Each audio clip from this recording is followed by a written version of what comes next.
Влијанието на дигиталните платформи врз младите, особено врз нивното ментално здравје. Во контекст на врсничкото насилство, сајбербулингот и злоупотребата на личните податоци е тема која се погласно се отвора и во Република Македонија. Собранискиот клуб за младински прашања и политики неодамна организираше јавна дебата на темата, а во исто време голем број земји во светот воведуваат строги регулативи за користењето на социјалните мрежи од страна на малолетниците.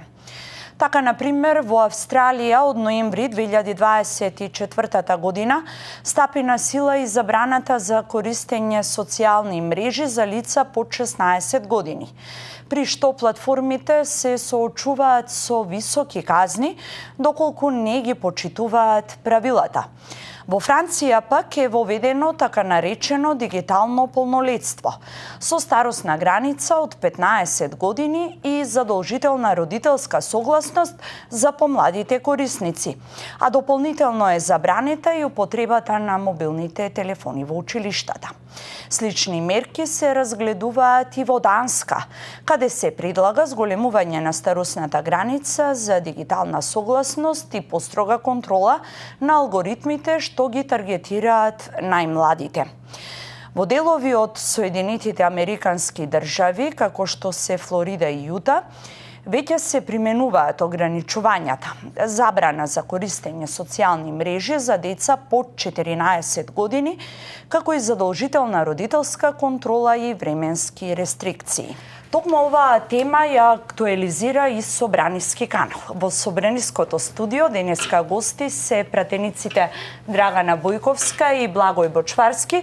И двајцата сте членови на Собранискиот клуб за младински прашања и политики, како и Татјана Трајковска од Центарот за побезбеден интернет и Марко Трошановски од Граѓанската иницијатива за безбедно детство.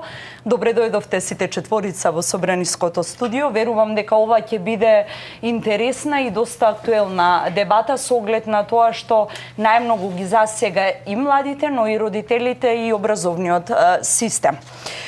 За почеток, колку е правилен пристапот за целосно ограничување на социјалните мрежи од одредена возрастна граница, како што тоа го прават се повеќе земји од светот.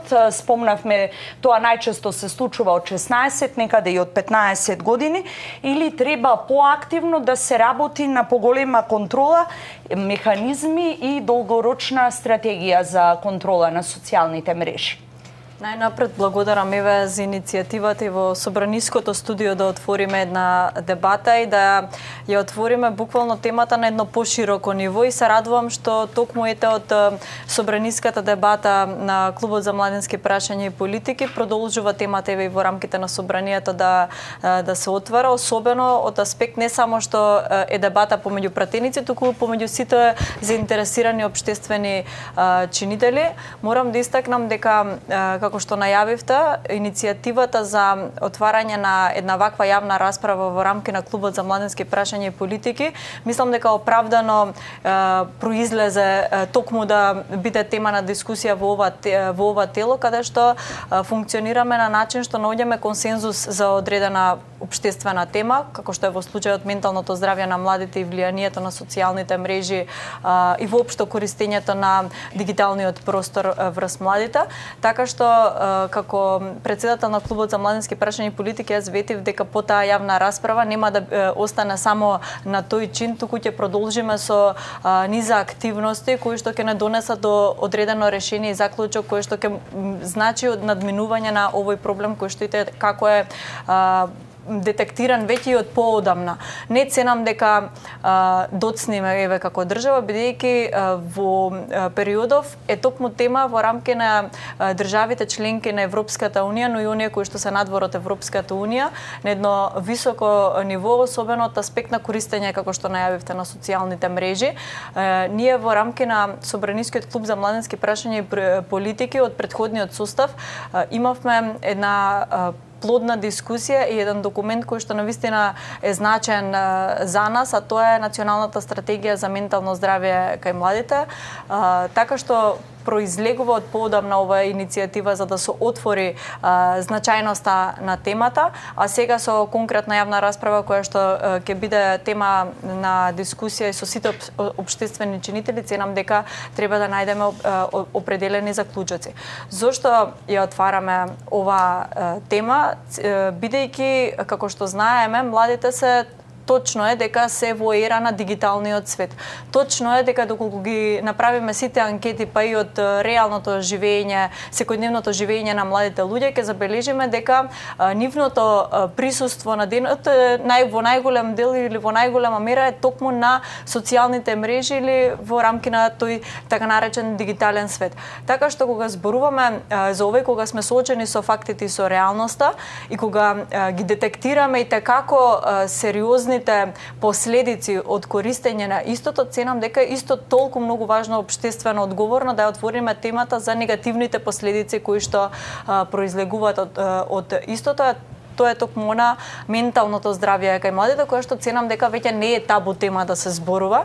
Јас паметам од поодамна едни времиња каде што беше многу сензитивно да се зборува за ментално здравје на младите. Чинам дека како еден вид, не знам, навредлива тема или баш буквално табу тема беше детектирано, но сега ценам дека е на едно високо ниво поставена темата и она ментална хигиена која што треба да се одржува, не само кај децата, туку уште повеќе ценам дека треба да биде тема кај родителите, но и кај образовниот кадар, бидејќи основното и средното образование е воспитно образовен процес и никој пат не треба да го заборавиме оној воспитно образовен процес дека е дел од тој систем. Така што кога сме соочени со истото, од една страна ги имаме позитивните страни нели од користење на дигиталниот свет, како анкета која што беше спроведена исто во претходниот период, значи дека младите најчесто пак се информираат за секојдневните случувања токму од социјалните мрежи, не ги следат традиционалните канали за информирање како што е телевизијата на пример.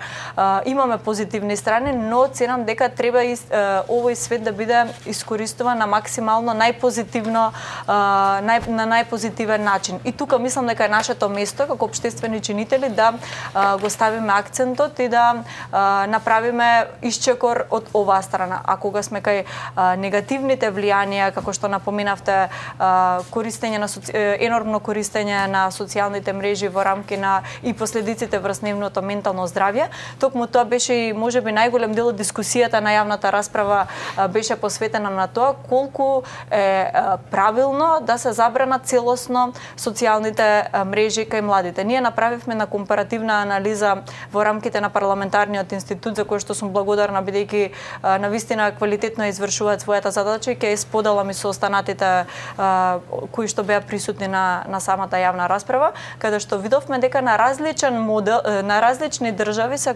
применува различен модел и различни мерки.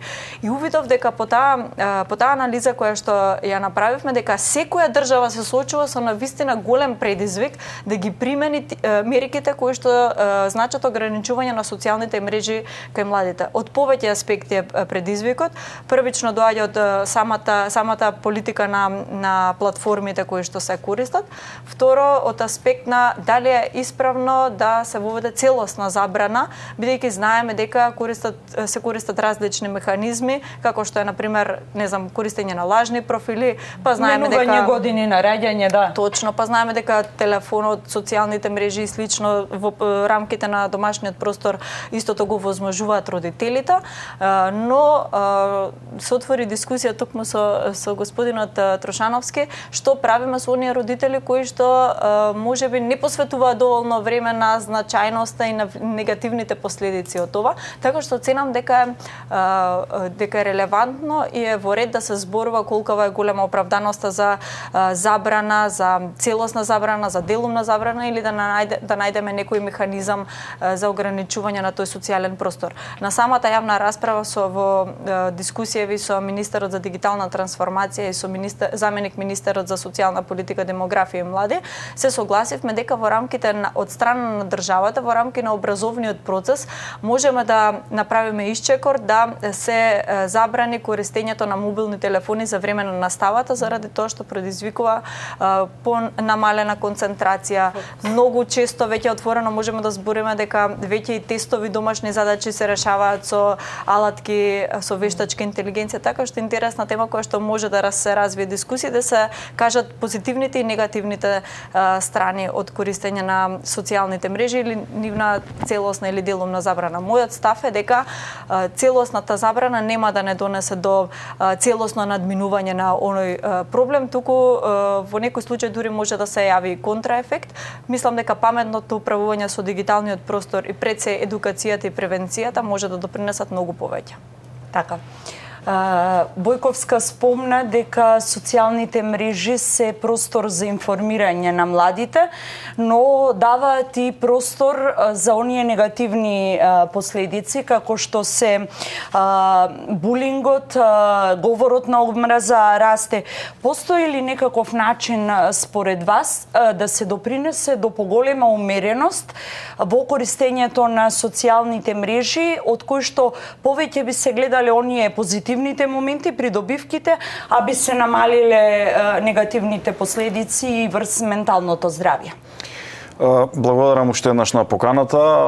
Драго ми е што учествувам во оваа дебата. Мислам дека е важна за граѓаните, пред се за младите, но и секако за нивните родители, за сите нас, и затоа сметам дека во вистинско време е да оваа дискусија на некој начин продолжи, бидејќи обстојува во јавноста одредено време.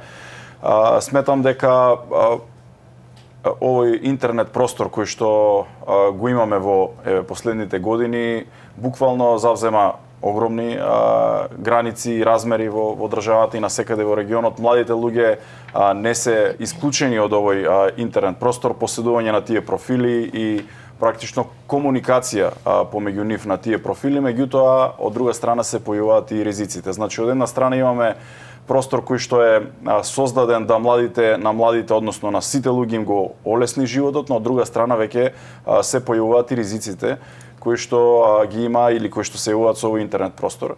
Она кое што сакам да го споменам е дека ова стратегија која што е донесена за ментално здравје на млади во 24 година е една алатка или добар пример кој што може да биде добар почеток за понатаму да ги продолжиме сите чекори, и таа стратегија јас ја разгледав деновиве, дава одредени резултати кои што мислам дека се значени да се споделат и во оваа дискусија, иако сметам дека од 24 година до денеска веќе може и да има и дополнителни поместувања во овој дел, бидејќи интернет просторот се повеќе и повеќе зема замав. Значи тогаш од младите луѓе кои што се испрашани сме добиле податок дека 89% од младите имаат пристап до интернет. 62% од младите се изложени на некои интернет ризици во тоа време. Дигитално насилство доживееле 37% од младите. И сите овие прашања покажуваат дека овде алармот треба и мора да биде вклучен. Што значи дека едното прашање е како да го решаваме проблемот. Значи имаме одредена причина која што се случила и последица. Сега последицата како да ја решаваме. Доаѓаме до прашање во кое што младите луѓе треба да ги заштитиме. Од друга страна, тоа е неизбежен дел од нивната реалност и секојдневие, и секако дека времето во кое што живееме налага да тие интернет алатки се повеќе се користат, можеби и во делот на науката, на истражувањето на луѓето, можеби и за стекнување на повеќе знаења, меѓутоа и ризиците постојат овде. Така што би сакал да споделам што е она кое што сметам дека е важно во овој момент. После сите овие анализи и стратегии кои што произлегуваат мислењата на експертите кои што работат со години на овие прашања, да перманентно истражуваме, да не го ставаме проблемот под тепих, да знаеме дека на овој проблем треба постојано да се работи и да се работи на превенција кај младите луѓе. Каде? Во образованието, во образовните институции и во основно и во средно образование, понатаму да се работи со родителите, да се разговара, бидејќи тие имаат многу активен и значаен дел во улогата кај своите деца. Понатаму неколку институции, општините, кои што сепак овие основни и средни училишта во најголем дел припаѓаат под општините, Министерството за образование, Министерството за дигитална трансформација, понатаму има Министерството за здравство, каде што навистина треба да се навлезе и во одредени прашања каде што експерти треба да ја превземат улогата.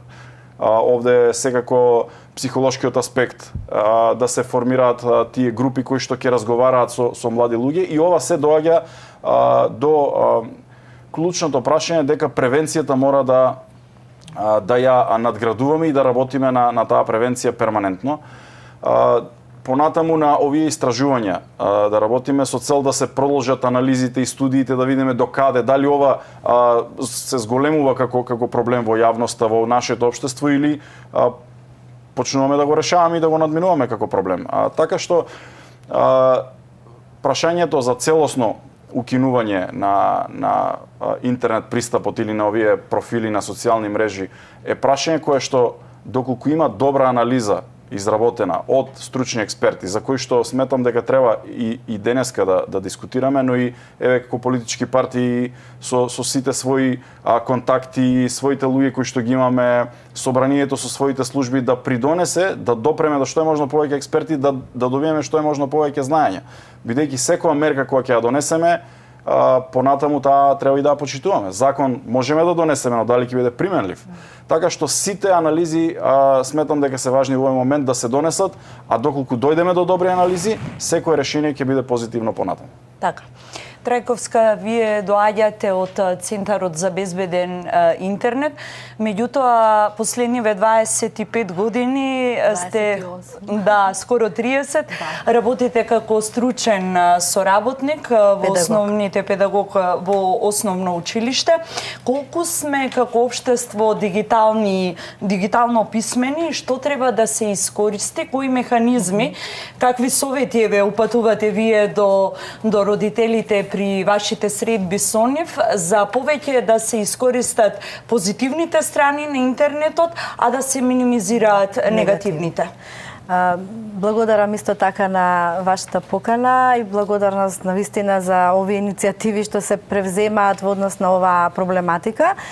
Од долгогодишното искуство мое во комуникација со родители, наставници, ученици и активното учество при работата во Центарот за побезбеден интернет МК-Сефнет, можам да кажам дека многу се прави и се уште се прави во однос на оваа тема, многу активности се превзема, се работи на оваа проблематика.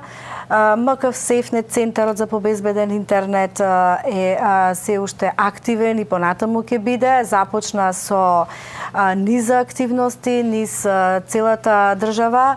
Значи, како со ученици, така со родители, така и со наставници, едукативни работилници и така натаму. Нашите родители, всушност, од оние истражувања што ги правевме, анкетни прашалници низ Република Македонија, како и во урбани и во рурални средини, не произлезе дека се многу малку дигитално писмени. Што значи, треба се уште да се подига свеста кај родителите во однос на дигиталната писменост, во однос на комуникацијата со нивните деца, значи се започнува во семејството. Родителите ни се нераскинлива алка, од клучно значење, суштинско значење имаат во овој процес. Значи, исто така, од практиката, она која што имаме низ училиштата, и како што нашите средби што ги правиме на ниво на град Скопје, сите педагози, континуирано ја следиме соработката, односно со родителите ни е континуирана, почнуваат тие активности, започнати се одавна во однос на работилници, едукација на родители, но сметам дека се уште е на ниско ниво и мора да се работи на таа проблематика. Значи, МК-Сефнет, Центарот за побезбеден интернет, има своја страна, МК-Сефнет ресурси, каде што има премногу над 160 ресурси изработени, кои што може да ги користат родителите, наставниците, и останатите чинители во воспитно-образовниот процес. Совети за родители, прирачници за родители се изработени од страна на повеќе институции, партнери кои што работевме изминатите 2 години на оваа проблематика. Понатаму имаме изработено водиш за безбедно користење на интернетот во училиштата. Со родителите се прават многу работилници за подигање на дигиталната свест, нели, развивање на нивната свест кај истите. Сето ова го правиме во координација со Бирото за развој на образованието, кој исто така клучно, суштинско место има во воспитно-образовниот процес и ќе се надоврзам исто така на пратеничката Бојковска, која што го нагласи воспитниот елемент, кој што и текако ни е потребен да се врати повторно назад во нашите училишта, затоа што не е само образованието. Нас недостасуваат, многу се намалени воспитните елементи кај учениците, начинот на однесување, а сето тоа започнува од семејствата. Семејството е основна клетка од каде што се започнува. Затоа велам, исто така, ние превенираме преку сето ова што го работиме, Центарот за побезбеден интернет, училиштата, основните и средните, превенираме, заштитуваме и едуцираме. Сите заедно во овој процес, меѓутоа, секако мора родителите да бидат, да ни се вратат, јас ќе речам со прости зборови, да ни се вратат во училиштата, да го почитуваат авторитетот на наставникот, авторитетот на сите стручни соработници кои што ние тимски работиме низ училиштата. Направивме и 2 хакатони, тие морам да ги напоменам. Хакатон за средношколци и хакатон за студенти, каде што од самите деца, средношколци, тимски беа, сите тие ги работеа тимски разни алатки за како младите да се заштитат на интернет. Како да патот кој што ги води низ интернетот, низ она апликација која што ја следат или не знам кога она што го гледаат на интернет, да има некој што ќе им каже од дигиталниот свет блок, тука има опасност. Значи, многу алатки се изработија. Имавме ученици не само од Скопје, од целата држава, од Битола, Прилеп, Кочани, да не заборавам, простете, Струмица ми се чини беа, од повеќе градови, средношколци кои што изработија многу алатки за и сето тоа ветија учениците дека тоа ќе го споделат со своите соученици онаму од каде што потекнуваат.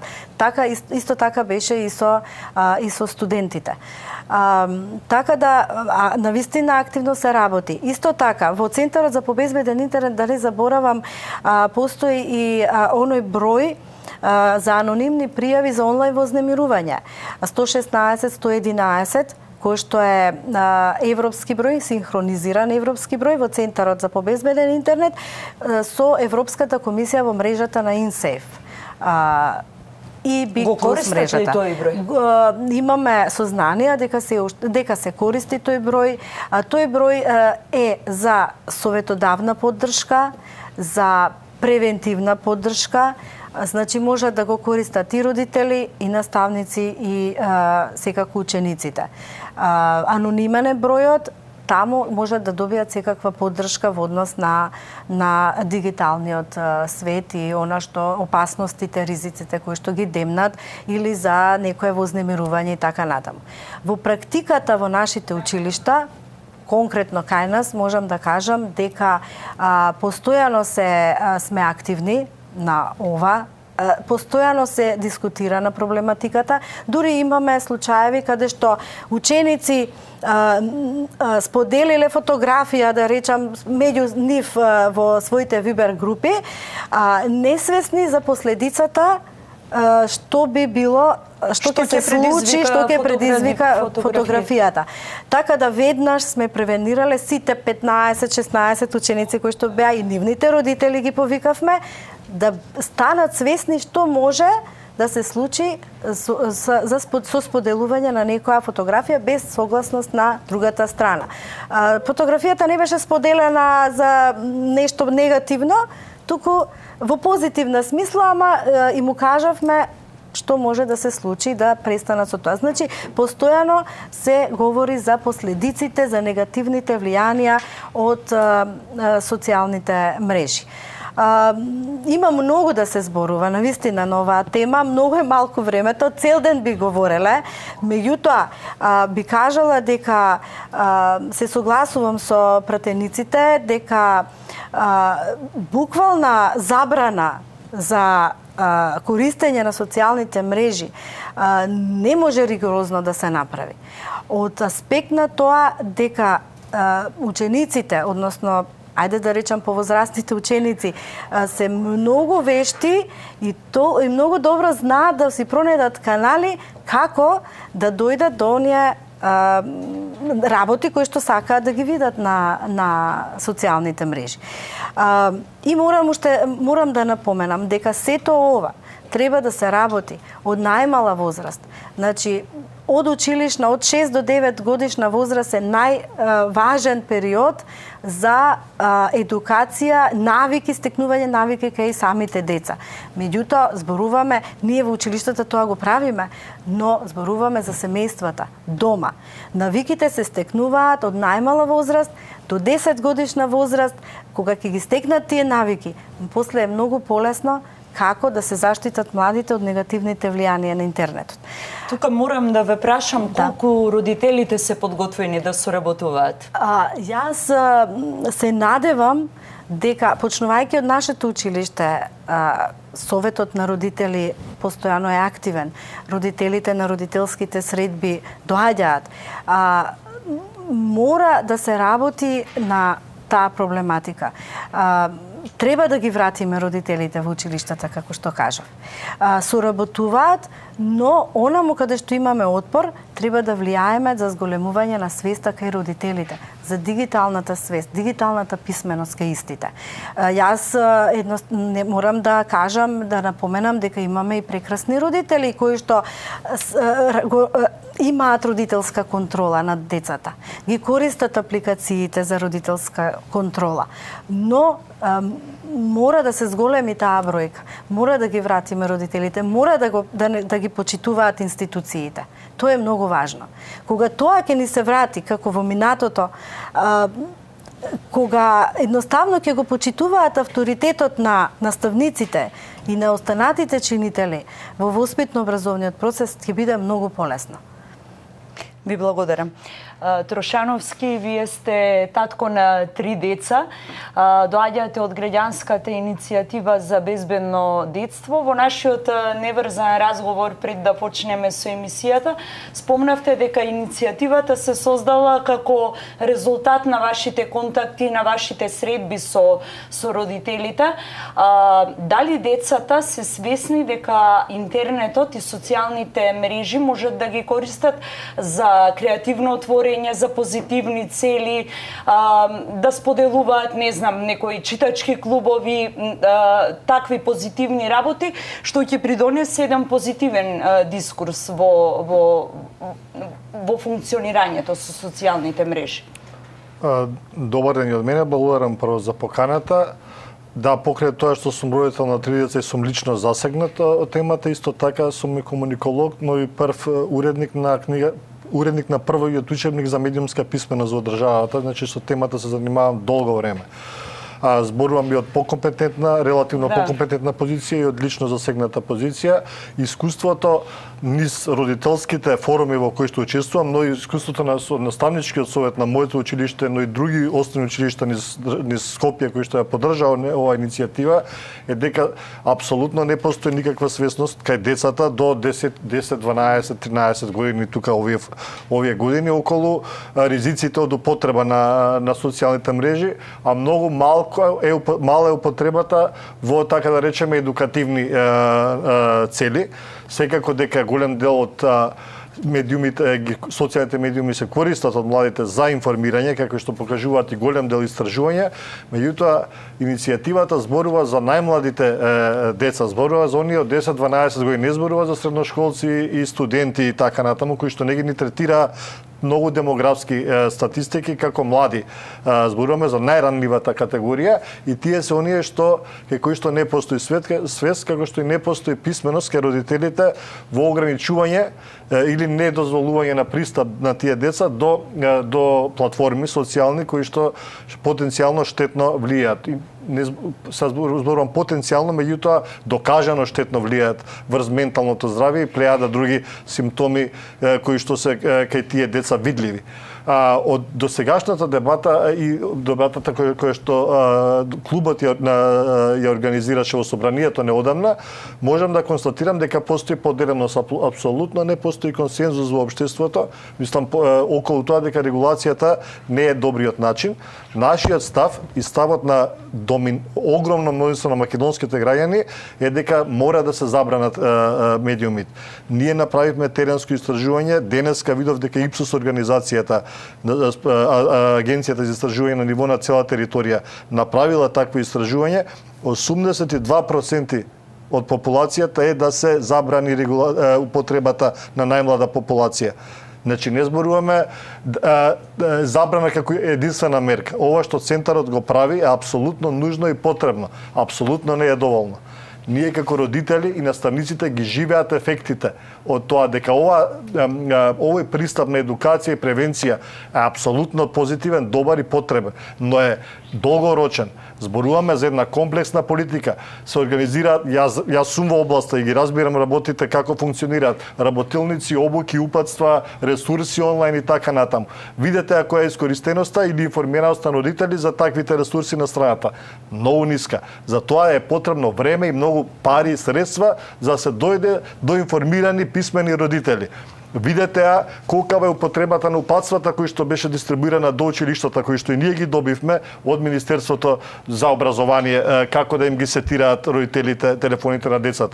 Во моето училиште најголем дел родители не знаат како да го направат тоа и тие што се компјутерски писмени. Зборуваме и за дел што се и во областа на информатичко-комуникацијските технологии професионално ангажирани. Самите телефони се намерно така дизајнирани да ви потрошите пола ден да ги сетирате поставките на телефонот како за детето да биде заштитено.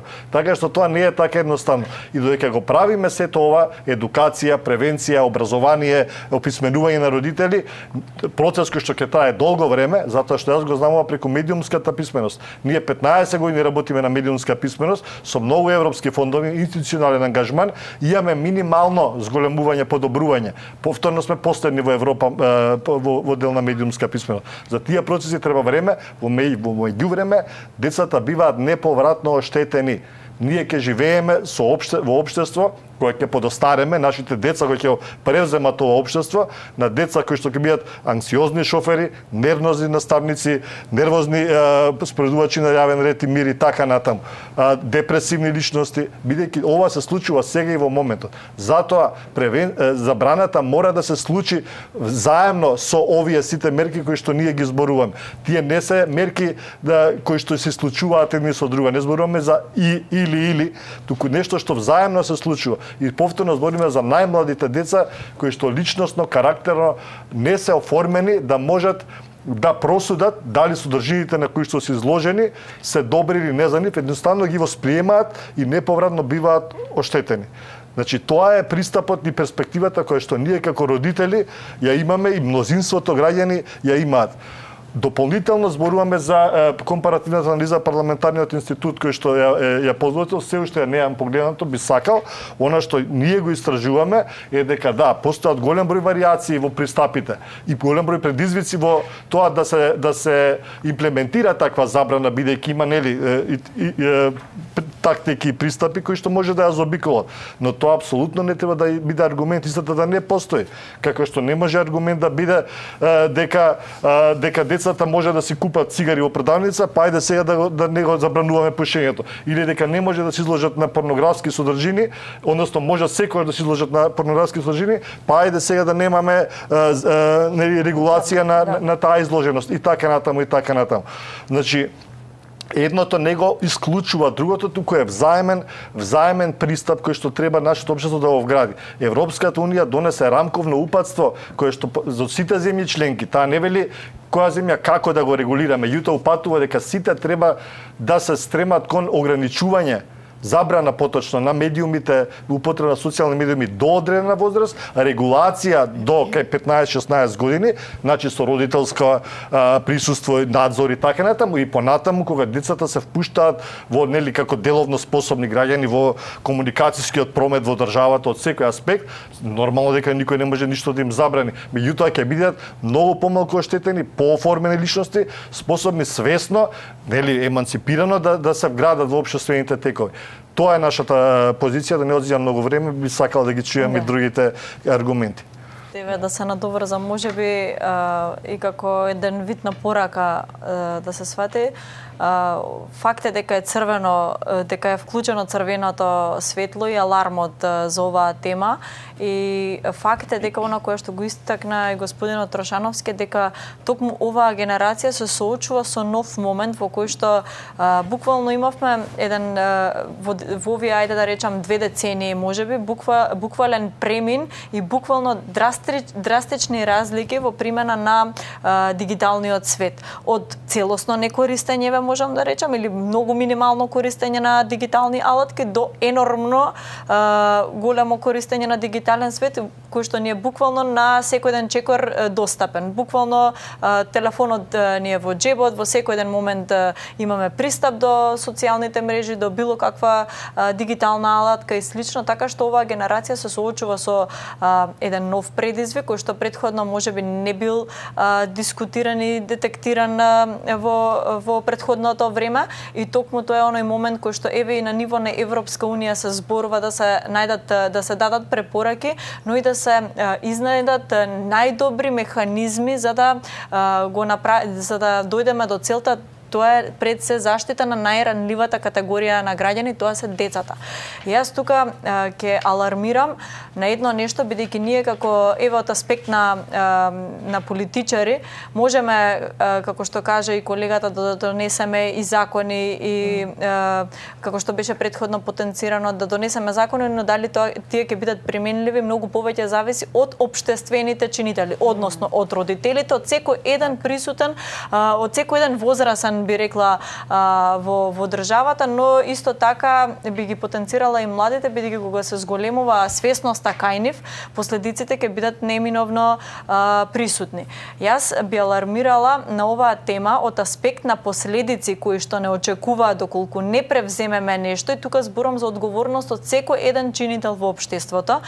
Тука зборам не само од аспект на еве и на институции, туку и од аспект на родители и на деца. Да размислиме дека што се случува со овие девијантни појави кои што се повеќе присутни на не само на социјалните мрежи од аспект на сајбер насилство, туку и девијантни појави кои што се случуваат внатре во училиштата. Ние на територија на градот Скопје пред скоро време имавме грозоморен случај на врсничко насилство кое што навистина и не потресе, но и не згрози. И прашањето е што се случува, прашањето е кои се последиците доколку нашите деца, нашите млади се повеќе изложени на вакви дејанија. Како што каже господинот Марко, имаме навистина голем предизвик да размислиме од сега за 10 години каква младина на нас ќе не очекува во оваа држава, односно од млади какви возрастни личности кои што треба да го движат општеството, кои што треба да излезат на пазарот на трудот, кои што ќе имаат специфични барања и побарувања, и да се замислиме какви последици ќе донесе тоа по нивното секојдневно живење. Така што алармот тука го вклучувам. Не е само од аспект на чинот кој што се случил и нас ке не потресе како држава што се случило и како се случило, но уште повеќе треба да размислуваме кои ќе бидат последиците од се поголемата присутност на ваквите случувања кај младите. Бидејќи неминовно факт е дека остава големи последици не само по менталното здравје, туку и по растот на самата индивидуа, во целосниот раст и развој на самата индивидуа како возрастна личност. Ние мораме да признаеме да зборуваме поотворено, дури и повозрастни личности во позрели години може да зборуваат за тоа дека определени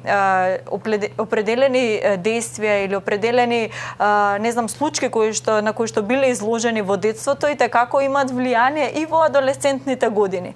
Така што тука го вклучувам алармот дека треба да градиме здрава нација, дека треба да градиме здрава младина, а токму тоа е предизвикот на новото дигитално време на кое што треба да внимаваме и се повеќе да обрнеме внимание. Јас тука ќе ставам за крај една порака и до сите општествени чинители, до сите родители, но и до сите млади да зголемат свесноста за менталното здравје на овие млади луѓе, дека се почнува од самите себе. Најтешко е промените да се направат на себе и најголем предизвик е, но ние можеме да зборуваме, да отвараме јавни дебати, да зборуваме за институционални одговорности. Тоа е во ред, но промената треба да започне од себе.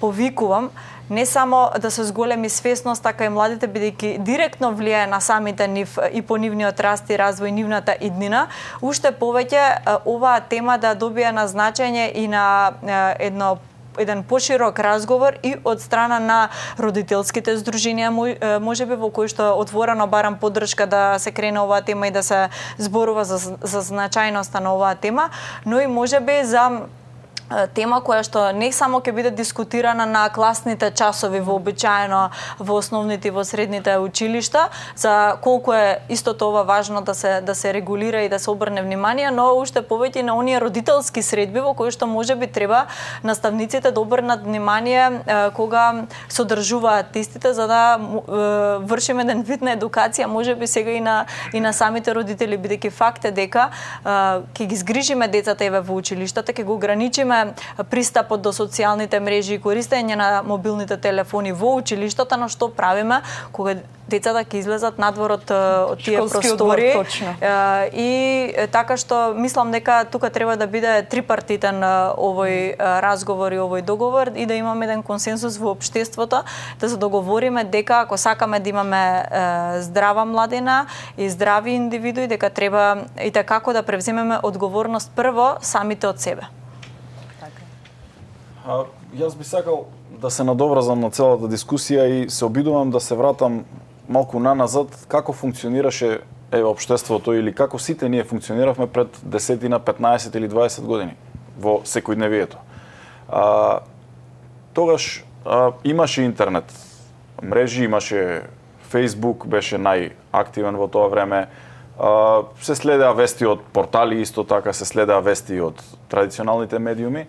Но тогаш се уште, јас не можам да се навратам повеќе од 20 години, меѓутоа пред 15 на години или пред 10 години имаше простор кога буквално дискутиравме за одредени дискусии и дебати кои што сме ги гледале. Денеска, дали е тоа така? Денеска никој не гледа повеќе дискусија, дебата на телевизија, да седне саат време. Тоа што значи? Значи дека веќе се нема и концентрација. Денеска сите се информираат од портали и од кратки видеа од неколку секунди. Значи, концентрацијата и трпението буквално не само и кај младите луѓе, туку и кај повозрастните, немаат простор или немаат време, бидејќи толку е забрзано времето, во кое што денеска мора да следиш вести, да возиш, да патуваш некаде, да одиш да работиш, да читаш мејл во исто време, нешто кое што е било незамисливо пред 15 или 20 години. И ова што покажува? Ова и го отвара прашањето, например, во безбедност во сообраќајот. Јас во претходниот мандат бев министер за транспорт и знам на таквите дебати која присуствував заедно со Министерството за внатрешни работи, имаше една дискусија, една анализа која што вели дека во сообраќајот вперувањето на погледот во телефонот навидум трае неколку секунди, но во просек не трае помалку од 12 секунди. Што значи вие да возите 12 секунди во град и да немате преглед пред вас каде возите и што правите и дали е тоа ќе поминете на некој пешачки премин невнимателно и така натаму. Тоа значи дека овие сите ризици кои што ги зборуваме се доведени до еден аларм на кој што мораме да посветиме сериозно внимание. Од една страна институциите, родителите, како што кажав, и токму поради тоа ние во пратеничката група дискутиравме на оваа тема и како политичка партија да ги консултираме сите експерти и да работиме на едно законско решение. Дали тоа од сите овие дебати и дискусии ќе произлезе и во насока на најригорозните мерки и модели, и веќе ги имаме праксите од Европска унија. Некаде е најригорозно каде што вели до 16 години целосна забрана на младите луѓе да имаат било каков пристап до акаунти, портали, односно профили на овие мрежи. Да. Од друга страна има примери кај што велат до 13 години е забрането, а од 13 до 16 години може да имаат пристап со родителски надзор. Значи има разни примери веќе кои што започнуваат. Во Португалија едно, во Франција е друго, меѓутоа треба да се подготвиме и треба многу скоро да ги имаме овие дополнителни информации и податоци и да донесеме општествена одлука. Ова не сметам дека треба да биде овде надгласување или да се расправаме помеѓу власт и опозиција кое ќе биде подоброто решение. Буквално треба да се донесе најдоброто решение за младите, бидејќи овие предизвици кои што ги каже господин Трошановски на вистина држат вода. Но која ќе биде финалната одлука? Сигурен сум дека не треба да биде избрзана и да се донесе некој закон прво кој што би бил неприменлив. Од друга страна да се донесе закон кој што понатаму ќе се злоупотребува и нема да ја донесе очекуваната оценка или решение кое што ние би го понудиле. Но од друга страна сметам дека низ добра анализа и добра дебата треба да се дојде до решенија кои што ќе бидат корисни за граѓаните и за младите луѓе, но и за повозрастните. Затоа што во ова време веќе гледаме дека овој интернет простор е толку длабоко навлезен во целото општество. Еве, ако се навратам на една друга криза која што имавме пред 5-6 години, а тоа е ковид кризата. Дојде како еден непријател кој што не знаевме со кој си имаме работа, но тоа дојде толку брзо. Целата држава, целиот свет, цела Европа се промени во начинот. Секоја држава како и доаѓаа проблемите, купуваше практики од една од друга држава, но се бореше и тоа траеше година или две, да речеме, каде што бевме под постојан притисок. Но ова е нешто кое што перманентно чекор по чекор веќе навлегува во општеството и веќе бара одредени решенија. Така да еве и мојот став е дека не треба да затвориме ниту едно решение на маса овде и денеска, туку треба да разговараме и да размислуваме на сите решенија. Превенцијата секако мора да продолжи со дополнителни притисоци, јас би рекол, кон институциите, па од институциите кон родителите, од родителите кон децата, за да на крајот дојдеме до одреден резултат. И таа мора да тече. Но од друга страна, доколку сме подготвени како општество, да разгледуваме и други решенија кои што ќе бидат навистина ефективни и кои што посакуваме сите да го дадат резултатот на крајот на денот за нашите граѓани. Така. Повелете. Да, јас би накратко би се надоврзала исто на нивното размислување на пратениците. Се согласувам. Значи, буквално треба да се направат темелни анализи, детални анализи, да се изанализираат сите аспекти. Родители, наставници, ученици, така натаму, за употребата на социјалните мрежи, па потоа да се размислува за одредени механизми што ќе се применат за се тоа да се намали негативното влијание на социјалните мрежи. Исто така би апелирала до родителите, она што пред малку го зборувавме, да се вклучат во сето ова. Не само да велат супер, државата да забрани, готово го решивме проблемот. Самите, како што кажа пратеничката, самите од себе да појдат, да започнат од себе си. Затоа што еден родител, ако го употребува постојано својот телефон, и неговото дете се идентификува со него. Па вели, стално има и такви моменти. Па зашто малечките деца знаат да речат.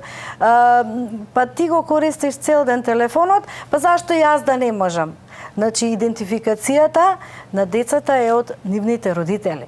Затоа и пред малку реков, воспитанието поаѓа од дома, почнува од нула, од најмала возраст. Тоа е апел од мене, како стручен соработник педагог, воспитанието е многу важно. Некако како да не исчезна во основните, зборувам за основните училишта. А сето тоа започнува и од предучилишната возраст, од градинките, да се врати тој момент. Многу битен, па потоа да се стекнуваат овие дигитални навики од најмали нозе. Ви благодарам на сите за денешната дебата, што гостувавте во дебатата на Собраниски канал. Се надевам дека заеднички сите како општествени чинители ќе ја подигнеме свесноста за ова и те како важна тема. Благодариме. Благодарим.